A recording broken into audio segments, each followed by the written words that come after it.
All right, waiting for the system to let me know that we are live. We're going to talk about ways to improve your cholesterol levels if your doctor is afraid of your cholesterol on a low-carb, high-fat diet. Welcome back to another live session. I'm Mike Mutzel. In today's show, we're going to break down a fascinating new study highlighting the most simple way to improve the various parameters with regards to your cholesterol if you're on a low-carb diet.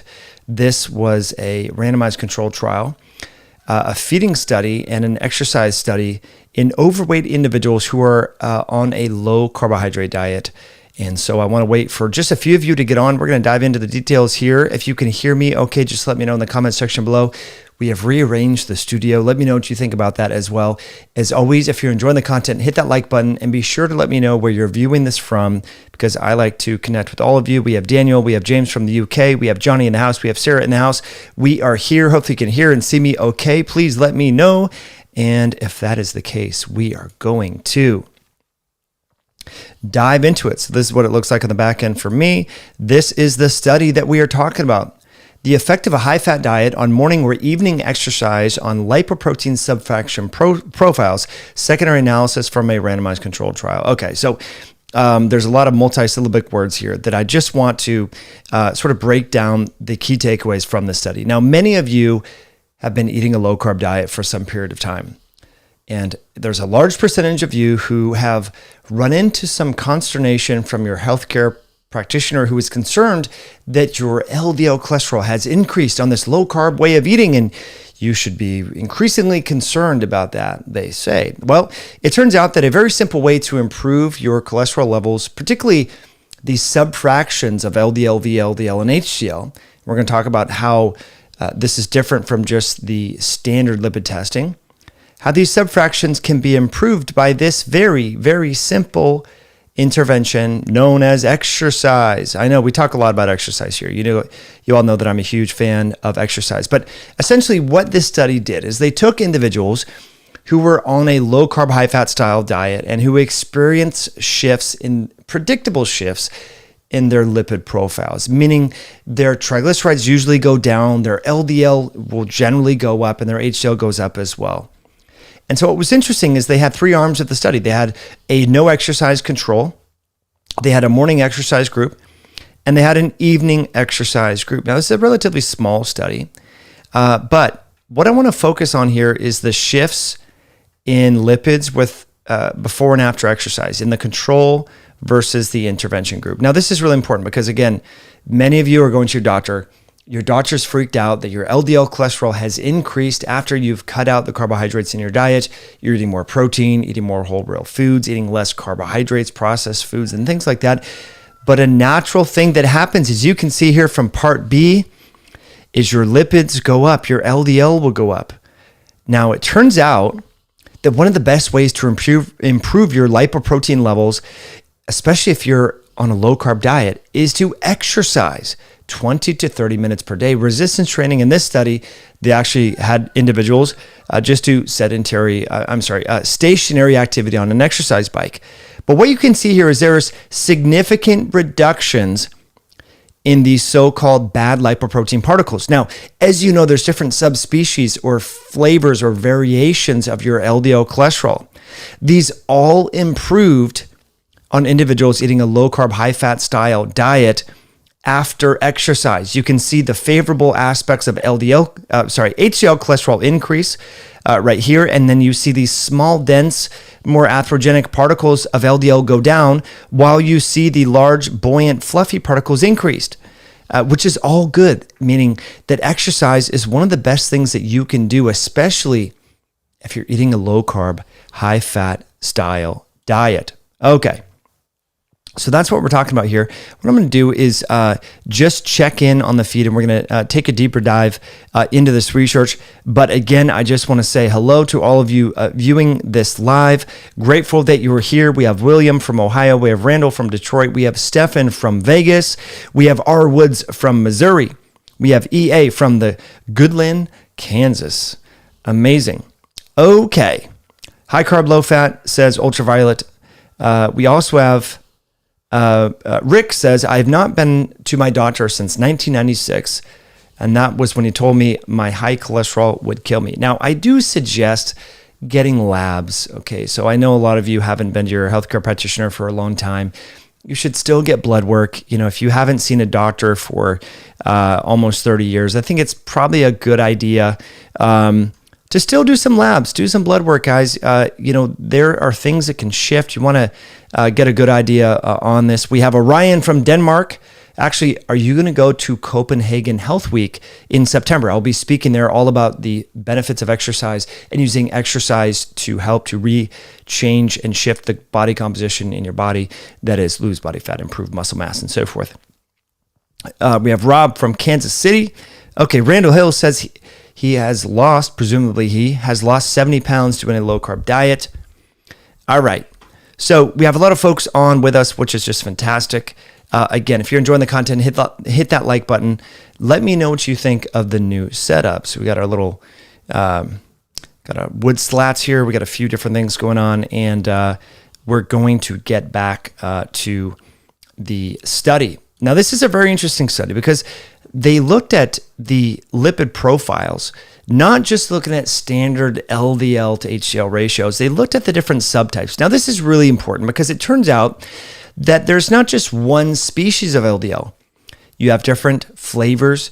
And if you think about this, the analogy that was foisted and indelibly inked in my mind many moons ago was if you envision a tennis net, and that tennis net represents, in this analogy, your endothelial cells, which is the single layer within your arteries and your capillaries and your arterioles and your veins and so forth. The endothelial layer is considered the functional unit of your cardiovascular system. Now, that layer is where these more atherogenic particles can become trapped and modified, and they can create atherosclerotic plaque. And so the thinking is that the size of your particles will impact how much of these so-called atherogenic particles can get trapped within this layer known as the endothelial tissue. And so the more buoyant, fluffy LDL particles that you have, the less likely that they will contribute to the process of atherosclerosis. So when individuals start exercising on a low-carb, high-fat diet, as you can see from Figure 5, Part D, you see a demonstrable shift in the size of their LDL, the LDL particles as well as VLDL particles becoming larger. Yet, equally as interesting is the small, dense VLDLs and the small, dense LDL particles also decrease as well. So you see a favorable shift in the phenotype, the flavor, the personality of the atherogenic lipoprotein particles after just 5 days of exercise. Can you exercise for 5 days straight? Let me know in the comments below. I have full faith in all of you that you can habitually exercise for at least 5 days leading up to your lab test so you can get your doctor to calm down. But most importantly, you should be exercising 5 days a week for the rest of your life if you want to live a long, healthy life. Now, what was equally as interesting in addition to the favorable shifts in the LDL particle composition, let me get back to the analogy. So we have a tennis net. When you throw a tennis ball at the tennis net, it bounces off the net, of course. But if you were to throw a golf ball at a tennis net, it's likely going to go through. Now, the golf ball and the tennis ball in this analogy, if we're thinking about LDL particles, the tennis ball is these larger LDL particles, LDL1, LDL2, LDL3. These are known as more buoyant LDL particles as well as the VLDL. In contrast to the more smaller, dense particles that have more issues and are more likely to cause and initiate the process of atherosclerosis, after exercise, those smaller, dense particles decrease in their percentage between the first and second visits in the study. Excuse me. We also see improvements in the size of HDL, which is good. So a really interesting study. Again, I'm just sharing this with you. This was just published. The title is Effect of High-Fat Diet and Morning or Evening Exercise on Lipoprotein Subfraction Particle Profiles, Secondary Analysis of a Randomized Controlled Trial. Now, they use NMR spectroscopy. There's all sorts of different analytical techniques that can look at the size and the phenotypic characteristics of your lipoprotein particles. There's the Berkeley, there's the VAP, there's NMR, there's ultracentrifugation. A company called SpectraCell offers that. There's gel electrophoresis, a company that was acquired by Quest Diagnostics, known as Berkeley Heart Lab, developed that technology. So there's all sorts of different technologies, but these are generally going to give you a little bit more granular detail than just looking at your standard cholesterol tests. Okay, so interesting stuff here. So essentially, if you've been on a low-carb diet, the thesis of this video and the highlights from this study are as follows. If your cholesterol has increased on a low-carb diet, you should start exercising because that will improve the personality or the flavor of your lipoprotein particles, rendering them less likely to cause atherosclerotic plaque, and will also improve your lipid levels so that your doctor is not so freaked out by that. That's the thesis of today's video. That's the take home. Now, of course, there's many different benefits of exercise. Exercise helps you get more mileage out of your intermittent fasting or time-restricted feeding protocols. Exercise lowers blood glucose. Exercise improves muscle tone and tissue. Exercise can help with sleep pressure, help you falling asleep, and so forth. So there's so many different benefits to exercise. So we should be exercising. All of us should be doing this. So let me know in the comment section what your favorite form of exercise is, and if you have any exercise-specific questions. We did a great exercise tutorial with Sean Baker recently where we talked about the importance of HIIT training, particularly in the legs, for lower body exercises.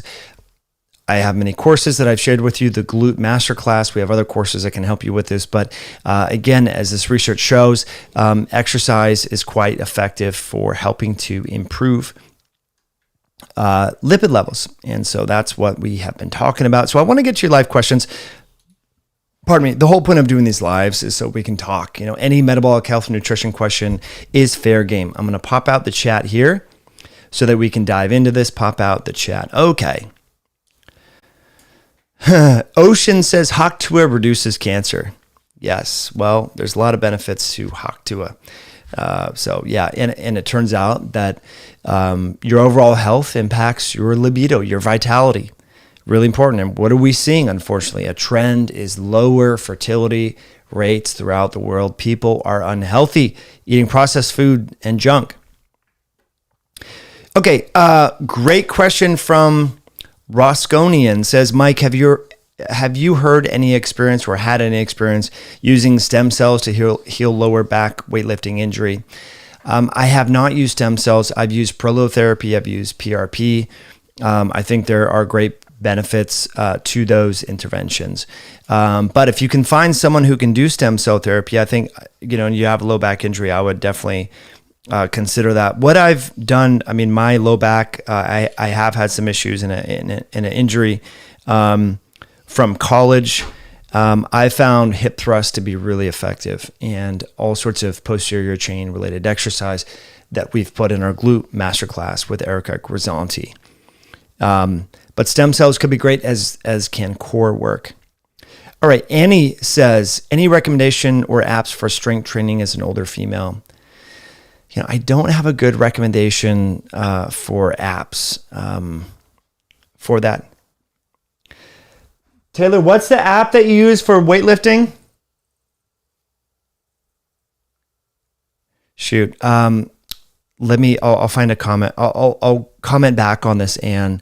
But I would work with a personal trainer that can work with your own body. That would be great. All right. Second Street Marvel, thank you for being here. Second Street Marvel says, I just got some blood work done. Things are looking much better than previously. Just downloaded the blood work cheat sheet. Love that. Second Street Marvel. You can send me an email. I would love to, help you on your quest. Mike at High Intensity Health. Shoot me an email.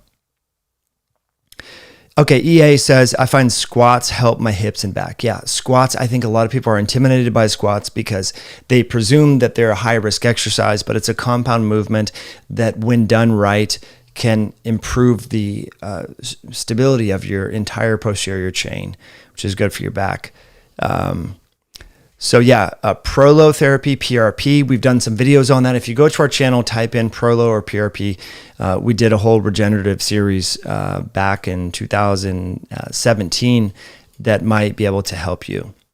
Okay, Stefan says, and Stefan is from Las Vegas. Again, appreciate you all being here. If you're enjoying the content, hit that like button. Stefan says, I'm 70 years old and I bicycle between 30 and 50 miles per day, I think. He has 3,040 and 500 miles. Oh, per year, sorry.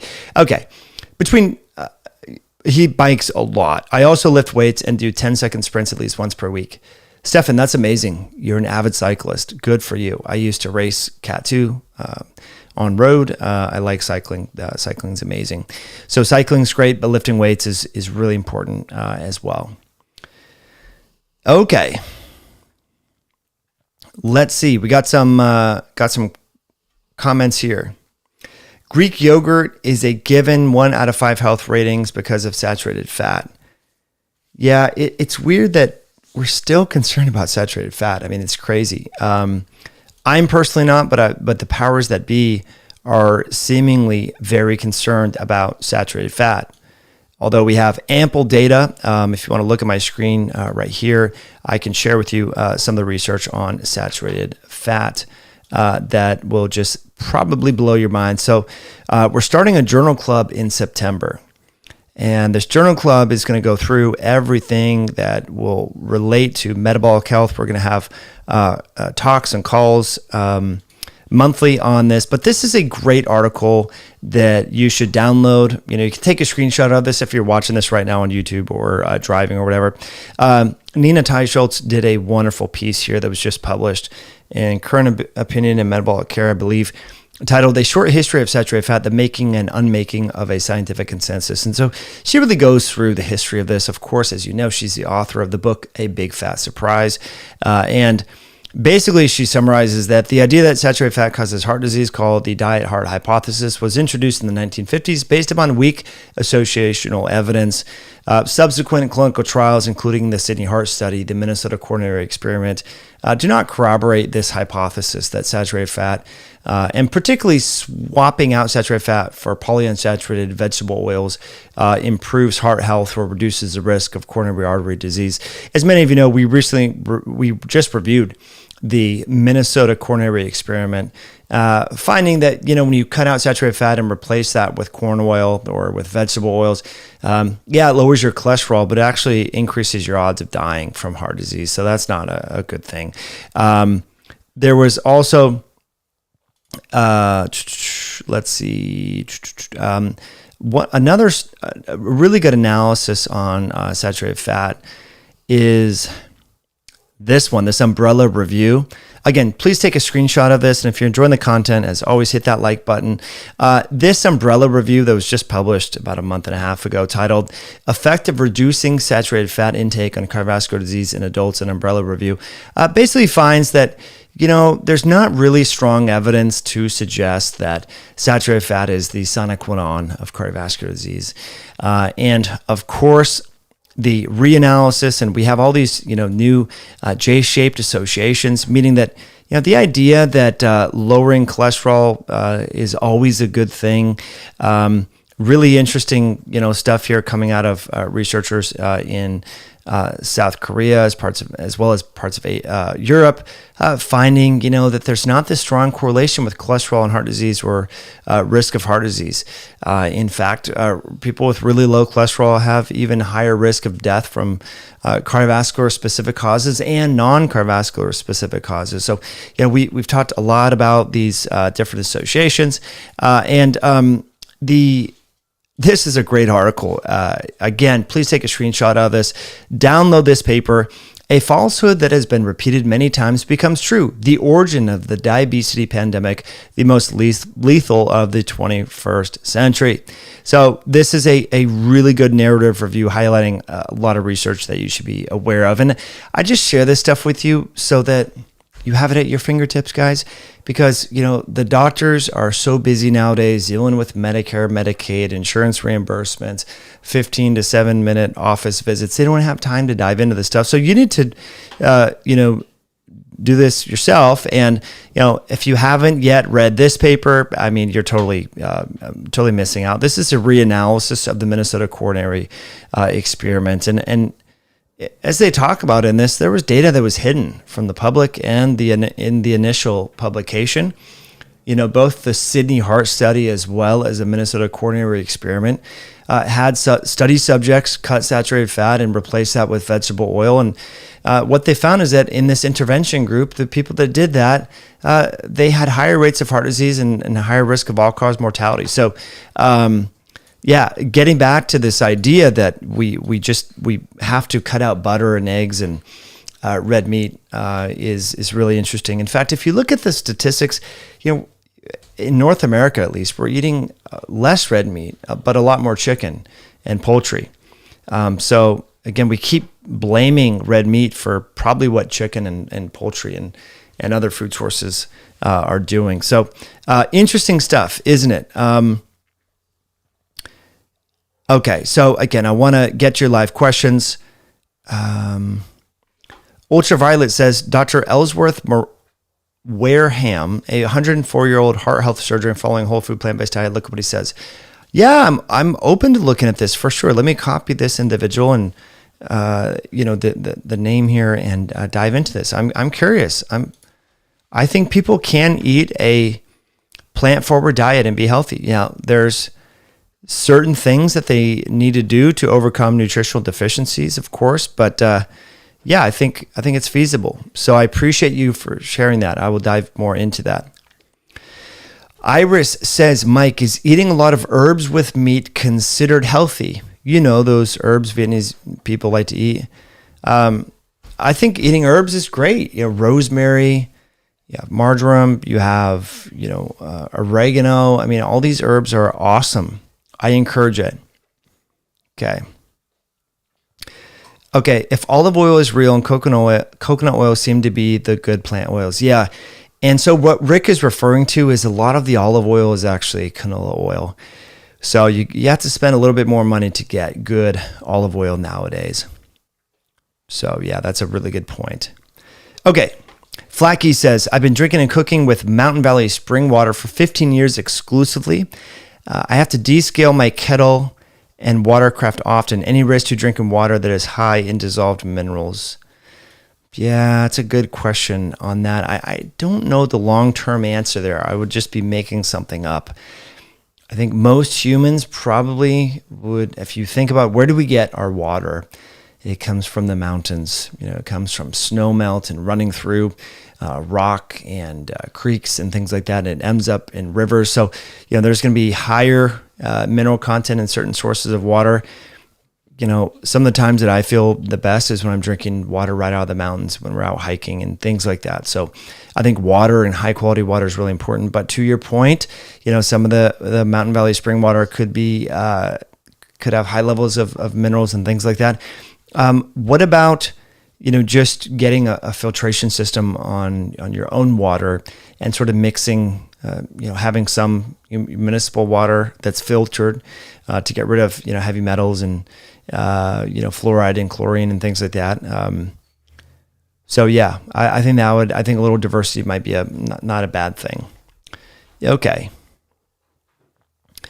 All right. So a lot of people are talking about the importance of using tallow and lard to cook with. What is the best oil to cook with? I think butter, ghee, tallow, lard, coconut oil, as well as avocado and olive oil.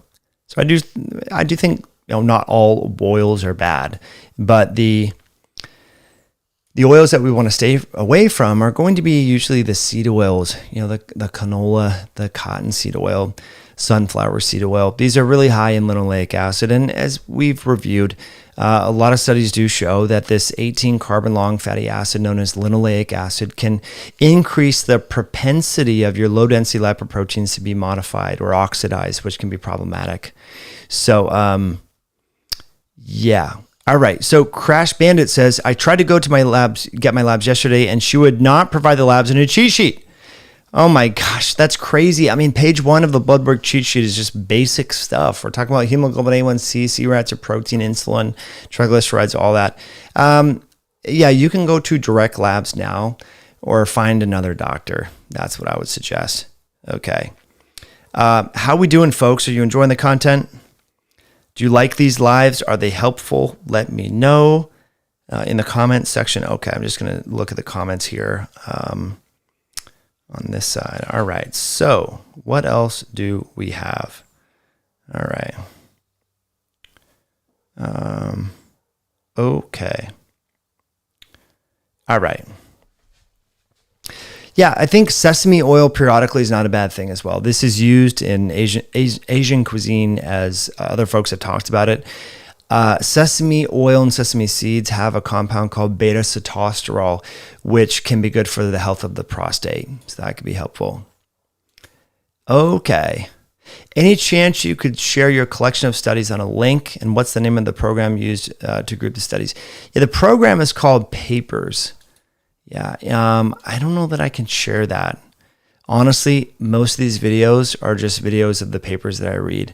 So if you just follow the channel, pay attention a couple of minutes a week, you'll be really good there. The Rosconian says, any downside to taking ashwagandha long term? I don't see a downside. Honestly, I know, not everyone is a fan of these adaptogenic herbs. I like them. I take ashwagandha, the KSM 65 version. Don't see a lot of issues with that with most people.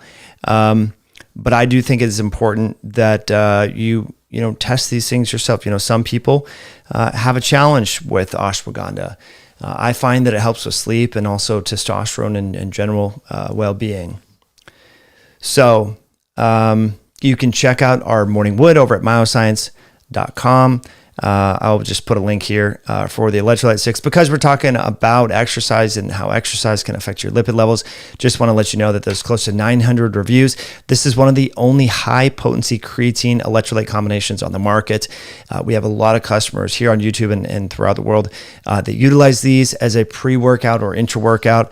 You can save with the code podcast. This is a exercise supplement that actually works, and it also helps support healthy hydration, which during the summer months I think is important because it is hot all throughout the country and the world right now. So I'm just going to drop this right here so you guys can see this. So this has been updated with the Creapure creatine from Germany. You're getting real salts, you're getting taurine, magnesium, potassium, sodium, of course, as well as 2.5 grams of Creapure creatine. It's great intra-workout, so you can check that out at myoscience.com. But getting back to the Rosconian's questions, the Rosconian says, that's why I ask, I enjoy the morning wood stack. So the morning wood stack does have bovine testicular extract along with KSM 65 ashwagandha, magnesium, and zinc. So it's a great combination. But yeah, if it's working for you, I'd say just you can maybe take a month off here and there every 6 months or whatever. But if it's working for you, I'd say stick with it. I don't think you really need to cycle ashwagandha that much. Okay. Rick says it's hot in Vegas all year. So Rick, as a cyclist, I would love to know what you think of the electrolyte sticks. If you haven't yet tried them, send me an email, Mike at High Intensity Health. We'll get you some samples. You're biking a lot. I would love to know how creatine will affect your exercise performance. Okay. Gloria and Buster say, found you by accident. You were the light I needed. Thank you for that. My doctor and I have been butting heads over cholesterol. Yeah, it's crazy. The amount of people that comment in and write in, both here on YouTube and Instagram, and even when you go to seminars about how doctors are just butting heads with patients about cholesterol is crazy. So anything that I can do to help, because most of the doctors, they're not aware of this literature. Because again, they're super busy, guys. If you've ever been in a medical clinic or worked in one, which I have for years, most of the time that doctors spend is not with patients. It's charting, it's documenting, it's dealing with ICD-9 diagnostic codes, V codes, dealing with Medicare reimbursement, dealing with staff, dealing with insurance. I mean, it's a disaster. So these doctors just don't have time to stay abreast on all of the recently published research. And so they often rely upon the pharmaceutical reps to get their information. That's just how it works. They provide luncheons, dinners and meetings, and that's where they get their clinical info. By and large, of course, there are CME events and so forth, but most of those events are sponsored by pharma. And the message has and will continue to be for a long time that cholesterol in all cases is bad. Lower is better. Now, we know, of course, there's a lot of nuance here because most mainstream doctors are just looking at LDL cholesterol. They're not looking at the ApoB to A1 ratio. They're not looking at the subfractions. We understand that LDL as well as HDL and VLDL have different flavors and types, and there's different phenotypic individuality within the subparticles. And so we should really be considering a deeper perspective as the study that we just reviewed talks about. Okay. Todd says, it's a lovely hot day here in Austin. I was in Austin about 2 weeks ago.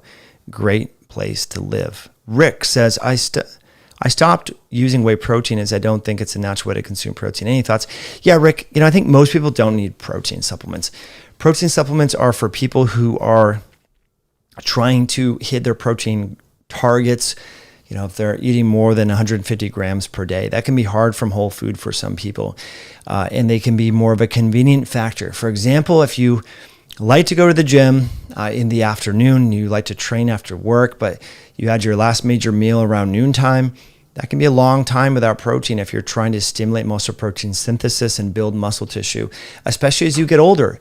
As you know, as you get older, the biochemical pathways that are responsible for maintaining protein and so forth and building protein become a little bit muted. And so you need more protein as you get older. So I think whey protein can be helpful, especially for people that are new to exercise or people who are older, because you need to have more protein to stimulate muscle protein synthesis. And so that's my perspective on this. So, is it better to have eggs and red meat and fish? Of course.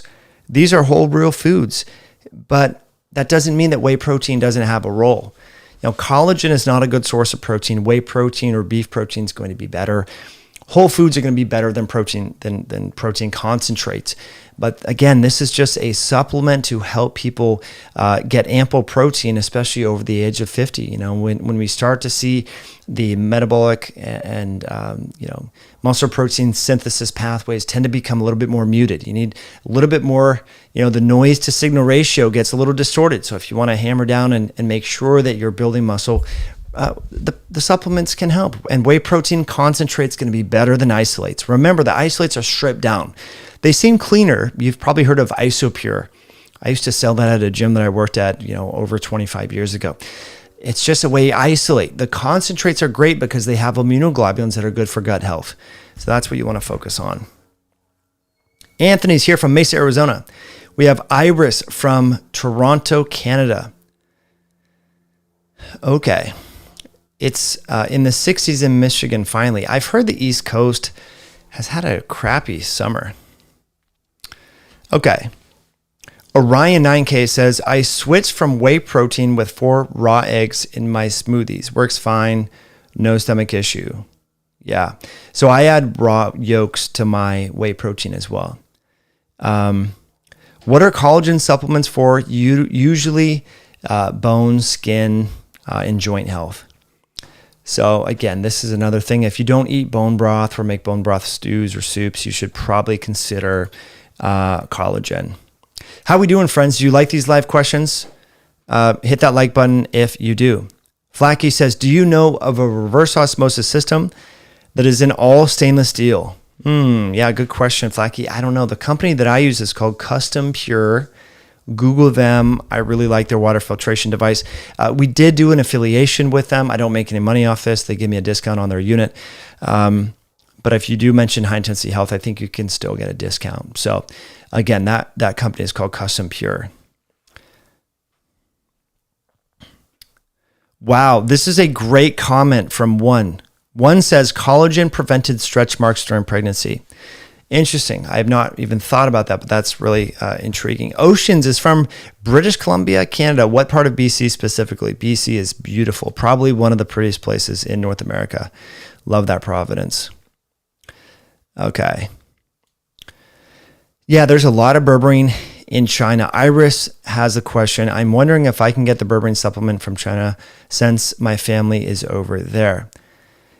Yeah, there's domestic sources. There's sources in China as well as India. small plug is, we sell the berberine hydrochloride, Myoscience. This is a great formulation, 750 milligrams of pure berberine hydrochloride along with biotin and alpha lipoic acid. So this is a really good supplement for berberine in terms of, a berberine support supplement. What I found with this, honestly, it helps with food cravings and it increases ketones and it helps support metabolic health. So berberine is one of those things that actually works. That's the thing. Okay, the Kootenai Mountains Ocean is from British Columbia. The Crescent Valley, I don't know that area. Is that by Kelowna?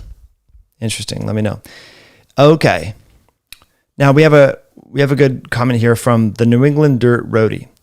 I'm sure this has been asked countless times, but what testing do you recommend? All right, so it has been asked a lot, but it's fine. So here's the thing, guys. If you want to do labs, I'm going to send this to you.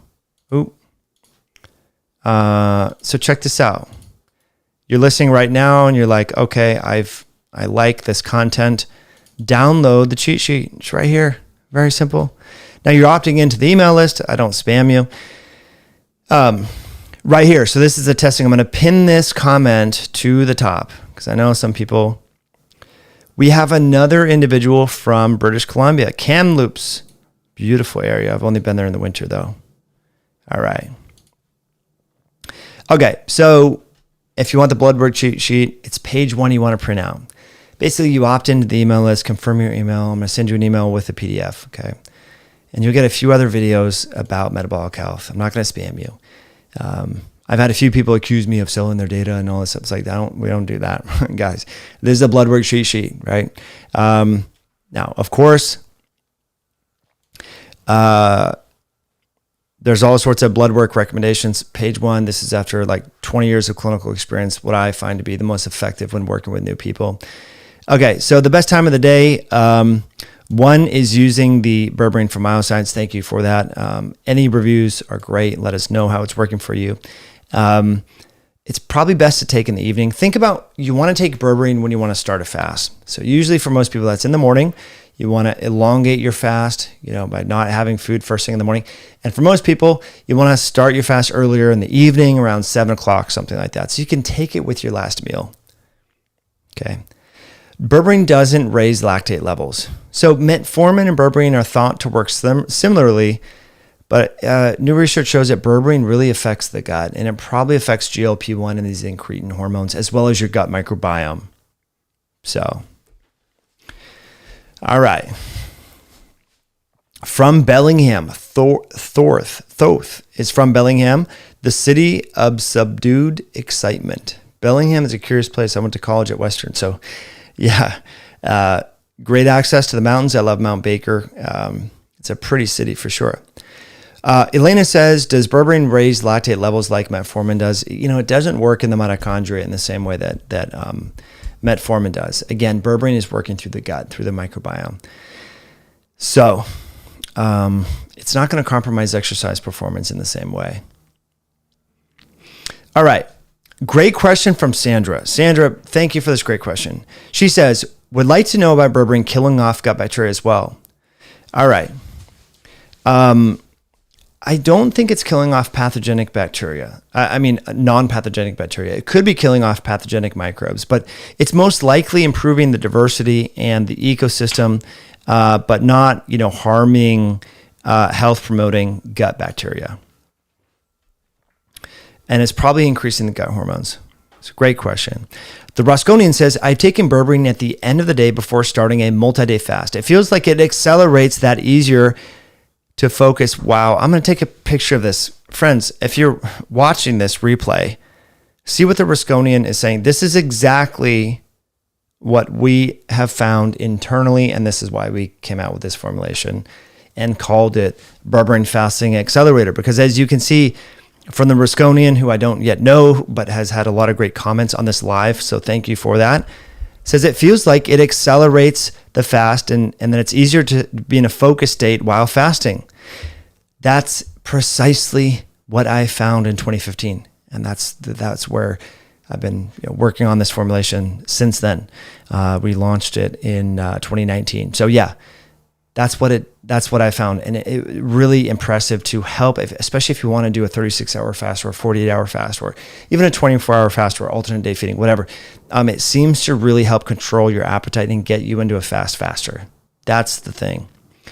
Really important stuff. Okay, so how is the ratio of free to total testosterone calculated? Yeah, so that's going to be they use an algorithm that also considers sex hormone binding globulin as well.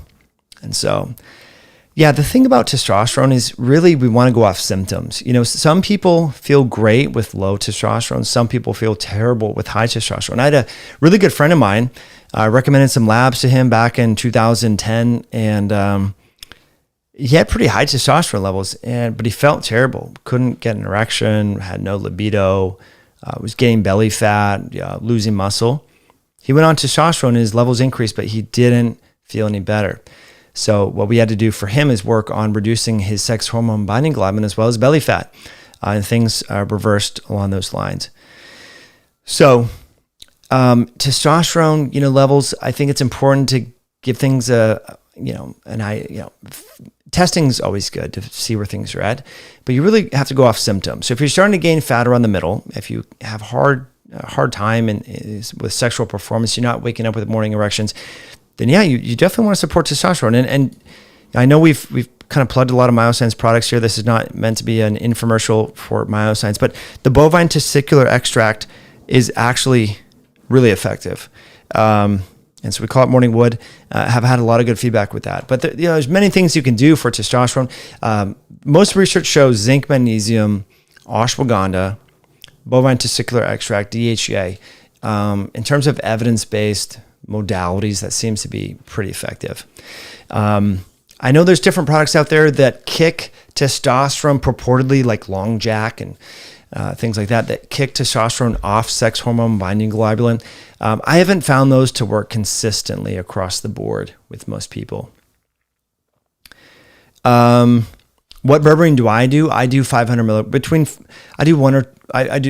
between 2 and 3 capsules of course, my bias, as I mentioned, berberine fasting accelerator. It's 250 milligrams of berberine per dose, plus the other nutrients. So I'll do 2 capsules usually. So most of the research on berberine is done doing 500 milligrams 2 to 3 times per day. So around 1,500 milligrams total throughout the day, but in divided doses. So usually in the evening, that's what I do. Okay, does berberine cause pee to turn yellow? Usually B vitamins do that. So that'd be thiamine, riboflavin, things like that. So B vitamins do that. Okay, so Todd does not need morning wood. Todd says, I'm 35 and I wake up hard every morning. Cool. Todd says it's inconvenient. I understand the feeling. So I'm almost 42 and I'm in the same boat. Sandra says, I would like to do a 36-hour fast now and again, worried about muscle loss. Peter Attia claims he lost a lot of muscle back when he did fasting. Yeah, so, I think as long as you're staying active and then on non-fasting days, having sufficient protein, I think that's fine. So 36-hour fasts are not too long, but when you get into the 48, 3-4 days, that's problematic. Okay, can vegetables and high fats be considered as keto? Yeah, most vegetables, are going to be low glycemic index. JM, I'm going to get to your question in a minute on Tunga Ali. 1 second. But yeah, so most vegetables are going to be considered low carb keto. Yeah, as long as they don't have a lot of starch in them. So no problem with that. Flacky said it was great to hear you talk with Gary Brecka. Yeah, that was a fun show. Gary's great. Controversial, I understand, but good guy. Okay. Do you think the lean mass hyper-responder study will have an effect on the number of statins prescribed in the future? Well, an analysis just came out. I think it was the Institute of Medicine found that, they changed their guidelines. I think overall the boom of statins is on the decline. I do. I think because most people are recognizing that this cholesterol story is increasingly complex. There's so much more to this than we realize, and how doctors currently conceptualize cholesterol is sort of rudimentary. So, yeah, I think the push for statins might keep going down, which might be good. I think a lot of people don't understand their side effects, diabetes, cognitive decline, things like that. So friends, grateful that you were here. Hopefully we got some good content. I did want to address the JM's comment on Tunga Ali. Yeah, I've experimented with that. Didn't notice anything. Maca, Tribulus, Tunga Ali. Personally, I haven't found that stuff to be really effective with myself or my clients. In contrast, the bovine testicular and the ashwagandha zinc combo, that's really good. That's really good. So for a supplement, right? It's not TRT by any means, but as a supplement. And so the morning wood is something you might want to tinker with. But anyway, friends, was this helpful? If you're here right now and you enjoy this content, hit that like button. I like doing these lives on Tuesday. If they work for you, let me know. And yeah, have a great rest of your evening. Speaking of exercise, I'm going to go to the gym right as we hang up here. So hope to see you next week. Appreciate you all being here live and asking great questions. You all asked phenomenal questions today. Annie says she's going to go take her dog for a walk. Have a great walk, Annie. Hope all of you can take a walk tonight. And again, appreciate you being here. We'll catch you on a future show down the road. Bye now.